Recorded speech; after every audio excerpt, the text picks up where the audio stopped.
이렇게 되다 보니까 우리 마음에도 이제는 정말 답답하다. 마스크를 벗고 뛰어나가서 마음껏 외출하거나 산책하거나 사람 만나고 싶은데 아직도 이 모든 것들이 제한되고 있으니 답답하다 하는 마음이 들 겁니다. 이 답답함은 점점 더 자라나서 우리의 마음의 우울함과 나중에는 절망까지 가져올 수 있습니다. 본문의 저자인 다윗도 그렇습니다.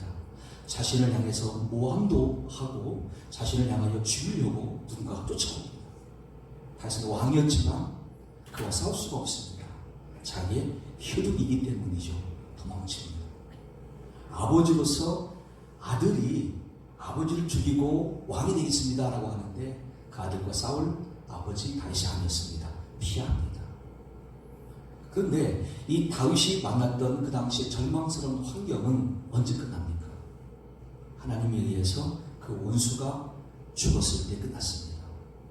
우리가 만난 코로나19의 환경은 언제 끝납니까? 다윗이 그랬던 것처럼 결국 이 모든 일을 시작하신 하나님에 의해서 소멸됨으로 끝나게 될 것입니다. 결국 모든 일은 하나님께 있습니다. 다윗은 일찍 이 사실을 발견하였고 오늘 살고 있는 저희들에게 그 영적인 원리를 전달합니다. 절망 중에 있습니까? 현실 가운데 답답하십니까? 아직도 마음속에 어떤 우울함이 자기를 계속 쥐고 있습니까? 그럴 때 다윗은 말합니다. 나를 보십시오. 나처럼 하시면 됩니다. 라고 자기를 소개합니다. 그는 첫째, 하나님께 기도로 나아갑니다. 근데 그 기도라는 게 어렵지 않았습니다. 5절 말씀 보시면 나의 영혼아 잠잠히 하나님만 바라라. 무릇 나의 소망이 그로부터 나오는도다. 아멘. 기도할 때 다윗은 먼저 자기의 정체를 발견합니다. 나는 누구냐? 나는 영혼을 가진 사람이다. 다른 짐승들은 없어요. 식물도 없어요. 새도 없어요. 바다에 어족도 없습니다. 사람만 하나님의 형상대로 지음받기 때문에 영적 존재예요. 야, 나는 영혼을 가진 존재구나. 그러면 이 영혼이 어떻게 나에게 주어졌지? 창조주 하나님 나에게 이 은혜 주셨구나. 그럼 나의 전 존재는 누구 손에 있을까? 하나님께 있다. 내가 살아갈 힘도 하나님으로부터 공급된 것이다 라는 것을 다윗은 발견했습니다. 그리고 그는 기도를 시작합니다.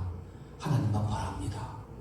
내 소망은 나를 쫓아온 아들도 아니고 어떤 원수도 아니고 결국 하나님이 나의 소망 되십니다. 라고 그는 기도를 시작합니다. 오늘 우리가 기도할 때 이것부터 찾는 게 중요하죠. 나는 누구냐? 내 속에 아무리 많은 기도할 제목이 있다 할지라도 내가 누구냐부터 발견하는 게 가장 급선무고 우선순서입니다. 난 누구냐? 우리 좀 전에 장로님의 찬양의 첫 번째는 무엇일까요? 나는 죄인이. 근데 그 죄인인 내가 하나님에 의해서 예수님을 그리스도 믿게 되었습니다.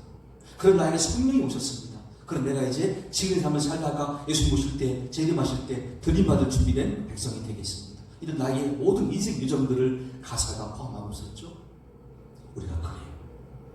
그런 우리의 영혼 상태를 보십시오.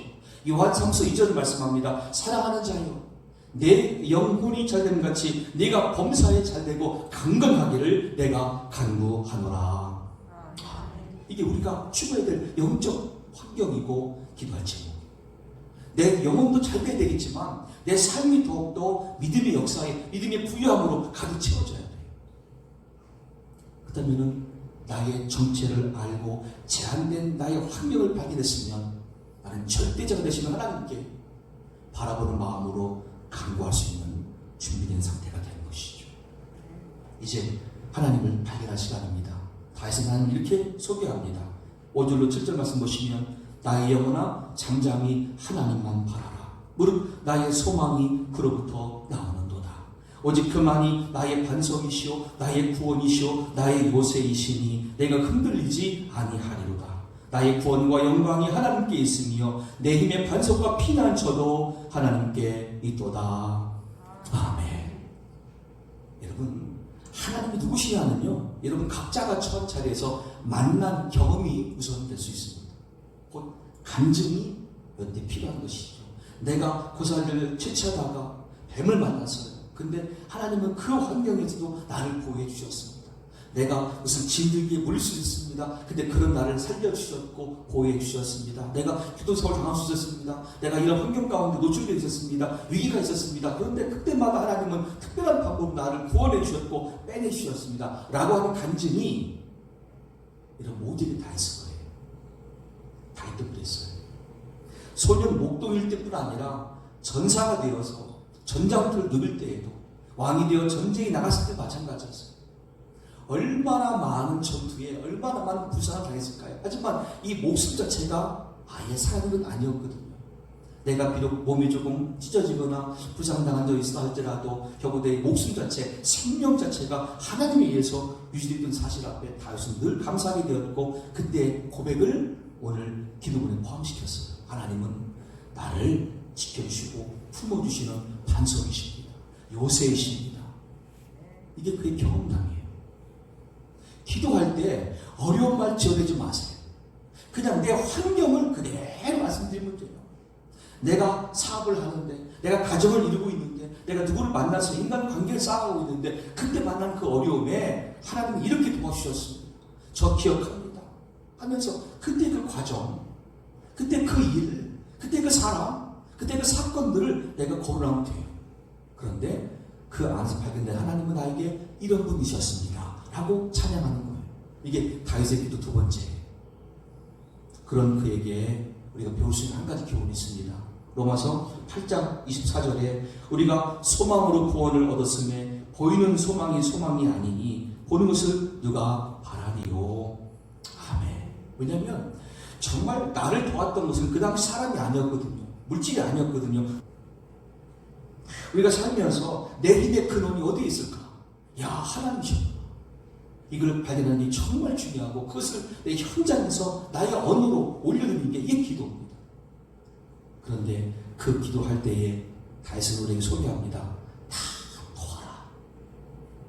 8절 말씀에 백성들아 시시로 그를 의지하고 그의 앞에 마음을 토하라. 하나님은 우리의 피난처시로다. 셀라. 자, 내 마음을 토한다는 게 뭘까요? 여기 계신 우리 어르신들 조금 소개를 해드린다면 제가 만났던 어르신들 이렇게 말씀하세요. 목사님 밤에 잠을 잘 때 여기까지 내가 이불을 못 덮어요. 왜? 한이 올라와서 한이 쌓아지게 막 남아있어가지고 뜨거워서 더워서 여기까지 못 올 수 있다는 말씀하세요. 그뿐만이 아니라 토한다는 부분에서 그 내용이 남아있기 때문이죠. 유감이 남아있는 거예요. 감정이 남아있는 거예요. 그게 다 토해지면 돼요. 다윗은 그랬어요. 하나님, 누가 나한테 이렇게 말을 했어요. 그것까지 다 하나님께 고백하는 거예요. 누가 나한테 이렇게 어려움을 줬어요. 그거 다 고백하는 거예요. 하나님이 다 아시잖아요. 아시지만 자신의 마음속에 감정이 안 남도록 다 토해내는 거예요. 이게 다윗의 기도 세 번째 방법이었어요. 그런 그는 그 기도를 통해서 힘을 얻고 시편 18편 29절과 30절에 활동을 할 수 있었습니다. 내가 주를 의뢰하고 적군을 향해 달리며 내 하나님을 의지하고 담을 뛰어넘나이다. 하나님의 도는 완전하고 여호와의 말씀은 순수하니 그는 자기에게 피하는 모든 자의 방패시로다. 아멘. 자신이 다 토해내는 기도를 해보니까 감정이 남지 않잖아요. 그러니까 하나님께서 주시는 평안이 몰려오고 말씀의 위로가 쌓아지기 시작해요. 예수님 무슨 말씀하셨습니까? 마태복음 6장 25절에 그러므로 내가 너에게 이르노니 목숨을 위하여 무엇을 먹을까 무엇을 마실까 몸을 위하여 무엇을 입을까 염려하지 말라. 목숨이 음식보다 중하지 아니하며 몸이 의복보다 중하지 아니하냐. 아멘. 하나님께서도요 여러분의 목숨과 몸 상태를 다 아시고 주관하십니다. 때문에 거기에 대한 부분도 물론 기도해야 되겠지만 나와 관련된 외부 환경, 다른 사람과의 갈등 등등 그거를 빠짐없이 고백하는 게 얼마나 중요한지 몰라요. 왜? 하나님은 다 아시지만 인격자로서 들으시기를 원하시고 듣고 응답하시는 우리의 아버지가 되시기 때문이죠. 가정의 부모를 떠올려보세요. 부모님도 다 하잖아요. 하지만 자녀가 말할 때 더 기뻐요. 왜? 나와의 관계를 더 끈끈하게 더 지속할 수 있는 의도가 그 자녀에게 보이거든요. 그래요. 우리 아버지 하나님도 그걸 기뻐하시는 거예요. 내가 토해내는 거예요. 어떤 감정이 남지 않도록 내 기억 속의 흔적조차도 다 하나님께 숨을 낼 수도 다 올려드리는 거예요. 이게 토한다는 과정. 그랬더니 주의 음성이 들려와요. 거기 평안이 있고 힘이 있고 능력이 주어져서 전쟁터를 넘어서듯 자겼다고 고백하는 시편의 저자인 다윗을 만납니다. 자, 이제 화면을 바꿉니다. 저는 시편 62편과 18편 말씀이 아니라 이 시대를 살고 있는 전 세계 70 이렇게 모든 인구들을 향해서 이 말씀을 준비합니다. 이 예배당에 모여서 예배드리거나 가정에서나 골방에서 드리시는 그 예배자들뿐 아니라 아직 하나님께 기도도 하지 못하고 예배지 못하는 불신령들에게 이 말씀을 전합니다. 인간은 누구나 태어나 살면서 한 가지 이상의 절망을 만납니다. 그렇게 우리가 지어졌습니다. 그렇게 절망을 성경은 네 가지로 소개합니다. 전 이제 여러분께 사무엘상 27장 1절과 욥기 6장 26절과 이사야 57장 10절과 전도서 2장 20절 근거로 네 가지 전 세계 모든 인구가 만난 절망스러운 상황을 설명합니다. 여기 우리 모두는 다 걸려 있어요. 많게는 네 가지고요. 누군가는 세 가지고 누군 두 가지, 최소한 한 가지는 다 걸려 있어요. 이게 우리 만난 절망이에요. 첫째는 자신이 목적하여 수고했던 일에 어떠한 성과가 아무것도 얻지 못할 때 절망합니다. 난 열심히 수고했는데 한 가지도 얻지 못할 때 절망하게 돼 있어요. 주어진 상황이 어떤 것을 시작할 수도 용기를 갈 수도 없는 무의 상황일 때 절망합니다. 여러분 최근에 이런 말 듣잖아요. 힘내세요. 파이팅! 근데 여러분 그 힘을 내야 되는데 그 낼 힘도 없어요. 누군가. 화이팅 해야 되는데 화이팅할 힘도 없어요. 그런 사람들에게 힘을 내라고 용기를 내라고 또는 화이팅하라는 말이 무슨 의미가 있습니까? 최소한 내 힘을 조절하겠습니까? 이것도 없어요. 절망스럽게 없는 거죠. 세 번째는 소망이 더디 이루어짐으로 중도에서 포기하고자 하는 마음이 일어날 때 그 사람은 절망해요. 네 번째로 자신이 수고한 일에 대하여 정당한 대가가 주어지지 않을 때 절망해요. 첫 번째로 다르죠. 첫 번째는 아무런 성과가 없어요. 네 번째는 내가 그래도 현재 나의 직책상 나의 자존감이 이 정도는 받아야 할 텐데라고 하는데 거기에 걸맞지 않은 대우가 주어졌을 때 절망해요. 요 네 가지 중에 전 세계 모든 인류는 다 포함될 수 있고 그 중에 지금 몇 가지가 그에게 중첩될 수 있습니다. 그러므로 절망할 수밖에 없는 존재. 이게 히브리어 아우시란다. 때문에 이 절망을 누구나 만날 수 있는데 어떻게 소화할 수 있는가가 그의 인생의 큰 방향이 되는 것이죠. 이 절망을 그대로 가지고 있는 사람은 절망 끝에 실패합니다. 그런데 이 절망을 빨리 해결한 사람은 거기서부터 빛나는 인생으로 도약합니다. 어떻게 하면 되겠습니까? 성경은 그 절망 가운데서 낙심하지 말고 더 나쁜 실패로 나가지 말고 다윗처럼 깨어 기도하라고 말씀하십니다. 다윗 통해서 말씀하십니다. 9절부터 12절 말씀에 슬프도다. 사람은 입김이며 인생도 속임수이니 저울에 달면 그들은 입김보다 가벼우리로다. 포악을 의지하지 말며 탈취하는 것으로 허망하여지지 말며 재물이 늘어도 거기에 마음을 두지 말지어다. 하나님이 한두 번 하신 말씀을 내가 들었나니 권능은 하나님께 속하였다 하셨도다.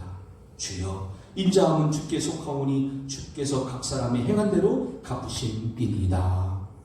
아멘. 다윗의 경우를 들어보니까 이건 뭐 내가 왕이 됐다 할지라도 사람을 의지할 때 전부 다 허망한 일이 있다는 거예요. 돈을 의지했을 때 그것은 일시적인 기쁨이 됐을 뿐이고 영원한 기쁨이 될 수 없었다는 고백이죠. 그러니까 무엇이 전부입니까?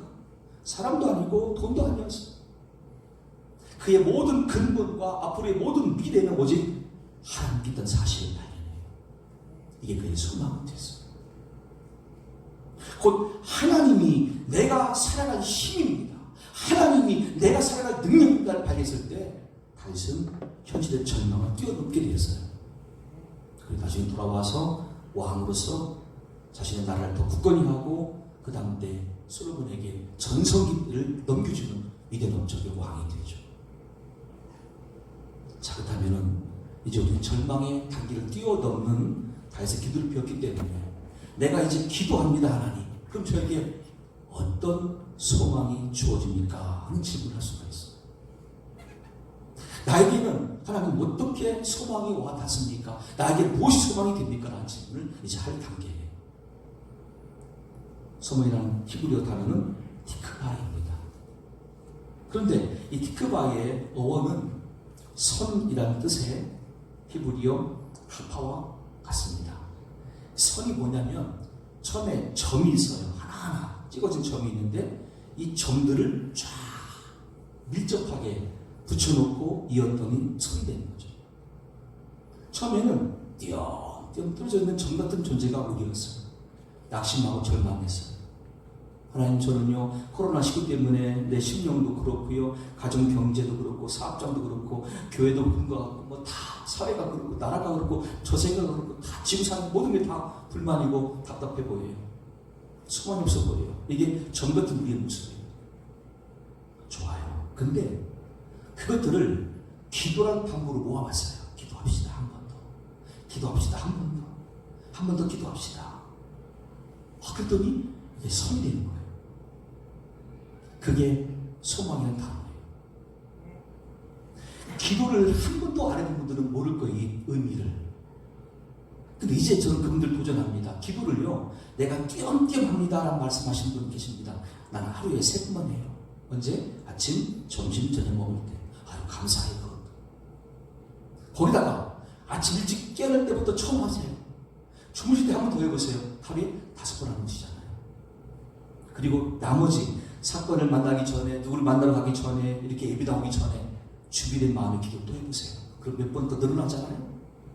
그러면 내 기도가 하루에 3번이던 사람이 점점 늘어나는 거예요. 그 기도하는 횟수가.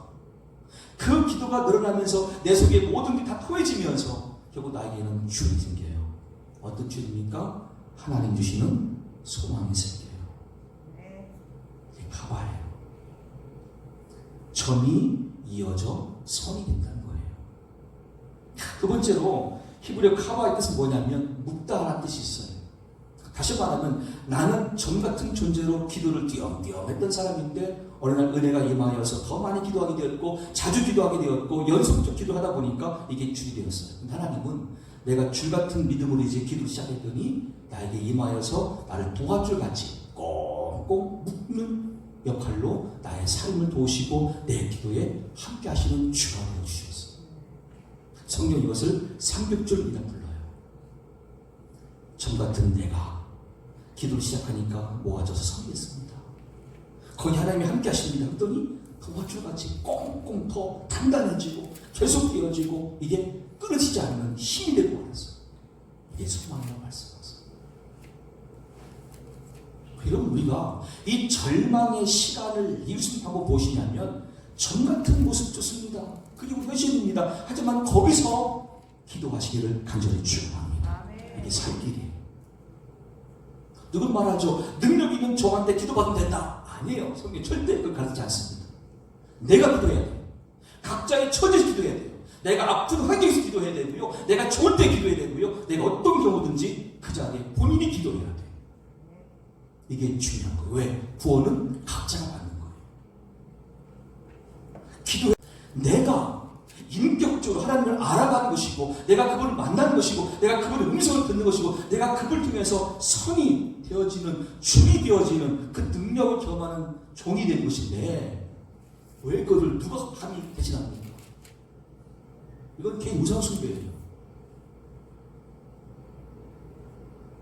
오늘 이 문제를 여러분이 발견했으면 우리 깨어 기도해야 될 것이고, 기도 횟수를 늘려야 될 것이고, 기도를 통해서 결국 하나님의 소망을 모두가 경험할 수 있기를 간절히 축원합니다.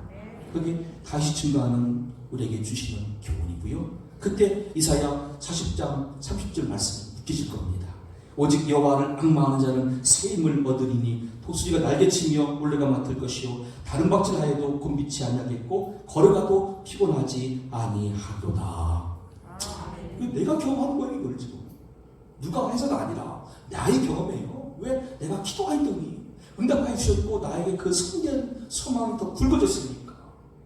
하나님, 내가 독수리처럼 막 날 것 같습니다. 하나님, 내가 여기는 바위를 막 딱 손으로 딱 대면 깨질 것 같습니다. 그런 힘, 그런 소망 주어진다. 그리고 소망 소망을 뜻하는 두 번째 히브리어는 야헬인데요. 에레미야라는 사람을 통해서 마지막 도전을 드리고 싶어요. 기존의 믿는 자와 기존의 믿는 교회들 향해 지금 사회가 어떤 시각으로 기대합니까? 사회의 가치관에 참 바라는 사람들 이렇게 말합니까? 그들이 정말 몰라서 그래요. 우리는 그런 사람들이 아니에요. 우리는 세상의 법과 규정을 뛰어넘는 하늘의 시민권자들이에요. 그럼 우리에게는 뭐가 있습니까? 야헬이 있어요. 이건 뭐냐면 이 지상의 어떤 결과가 우리 목표가 아니라 이미 하나님 아버지가 제시하시고 우리에게 말씀하시는 결과를 목표하고 살고 추구하는 그 상태에 있어요. 이것을 히브리어는 야헬이라 불러요. 이게 소망이 두 번째 뜻이에요. 에레미야가 3장 20절부터 26절입니다. 내 마음이 그것을 기억하고 내가 낙심이 되오나 이것을 내가 내 마음에 담아두었더니 그것이 오히려 나의 소망이 되었사오니 여호와 인자와 긍휼이 무궁하심으로 우리가 진멸되지 아니함이니이다. 이것들이 아침마다 새로우니 주의 성실하심이 크시도소이다. 내 심령이 이르기를 여호와는 나의 기업이시니 그러므로 내가 그를 바라리라 하도다. 기다리는 자들에게나 구하는 영혼들에게 여호와는 선하시도다. 사람이 여호와의 구원을 바라고 잠잠히 기다림이 좋도다. 아멘. 예수님 나시기 588년 전 남유다가 멸망당합니다.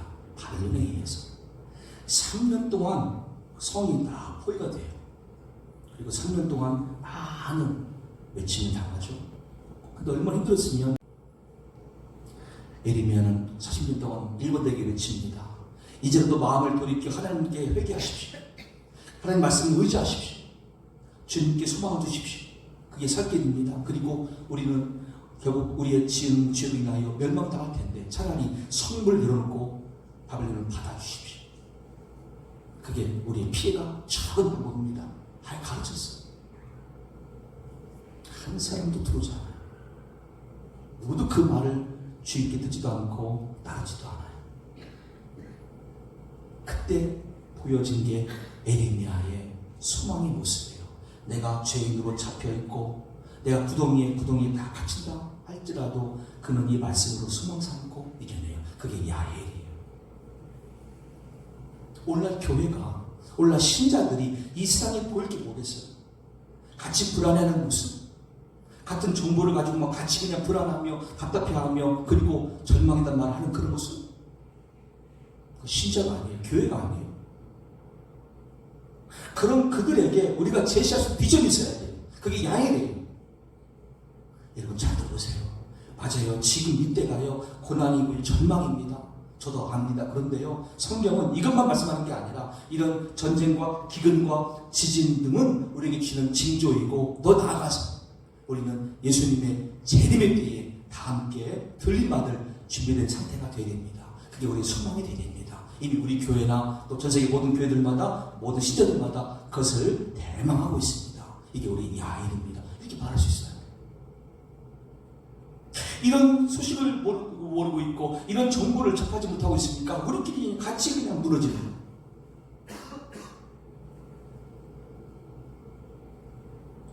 여러분의 자랑이 마스크 겠습니까? 무슨 마스크 몇 개 준비해놨어. 허망한 것이죠. 그게 아니라 나는 재림의 예수님을 지금도 만날 수 있는 준비됐어. 난 그게 나의 소망이야. 당신도 그런 소망을 원해. 이게 정말 야일이 있는 것인데 너무 많은 사람들이 성경을 모르고요 여기에 마음을 두지 않고 있어요. 다윗의 고백처럼 허탈한 사람들이 입김 같은 그런 것에 정보를 두고 있고 돈의 마음에 두고 있고 그러니까 전부 다 허망해진다는 표현을 하고 있잖아요. 어차피 절망을 대하는 때는 두 가지입니다. 그대로 절망 속에 빠지느냐 아니면 절망을 이기고 비상하다입니다. 여러분들은 어떤 길을 가길 원하십니까? 더 절망스러운 환경을 스스로 만나 그쪽으로 가시겠습니까? 아니면 나도 다윗처럼 그런 환경이지만 뛰어넘는 힘과 소망을 얻는 자가 되자 그런 쪽이십니까? 그렇다면 오늘 고린도서 4장 8절과 10절 말씀을 주목해 보십시오. 우리가 사방으로 우리 삶을 당하여도 쌓이지 아니하며 답답한 일을 당하여도 낙심하지 아니하며 박해를 받아도 버림받지 아니하며 거부들림을 당하여도 망하지 아니하고 우리가 항상 예수의 죽음을 몸에 짊어지면 예수의 생명이 또한 우리 몸에 나타나게 하려 함이라. 아멘. 예수님의 재림에 포인트를 두세요. 거기가 목적지가 되길 하세요. 예수님 오시는 그 순간, 그 환경, 그 공중의 잔치에 내가 참여된 사실을 목표하신다면 그게 소망이 되는 거예요. 그리고 이 땅에 사는 모습을 여기에 마음 두지 마세요. 다 허망할 것들이고 망할 것들이고 불에 태워질 것들이에요. 다만 우리가 이 땅에서 남은 자가 됐을 때에 우리 주변의 부신 영혼들에게 보여진 것 때문에 조심하는 것뿐입니다. 여러분, 나는 똑같은 고난 가운데 있지만 낙심하지 않습니다. 절망하지 않습니다. 나에게는 소망이 있기 때문입니다. 그리고 우리는 그들에게 가르칠 수 있습니다. 당신 나처럼 기도해 보십시오. 점 같은 모습으로 출발해 보십시오. 소리됩니다. 선의 하나님께서 동안줄을 만들어주십니다. 그리고 더 강력한 은혜가 주어지는데 죄의 음성 곧 말씀입니다. 그리고 나처럼 예수님의 재림을 대망하는 신앙인이 되어보십시오 라고 소개할 수 있는 시간들을 저와 여러분들이 보낸다면 우리는 시대를 살리고 다음번 주시는 구원을 준비할 수 있는 지혜로운 성도라 말할 수 있을 것입니다.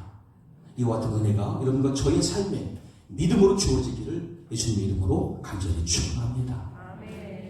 찬송가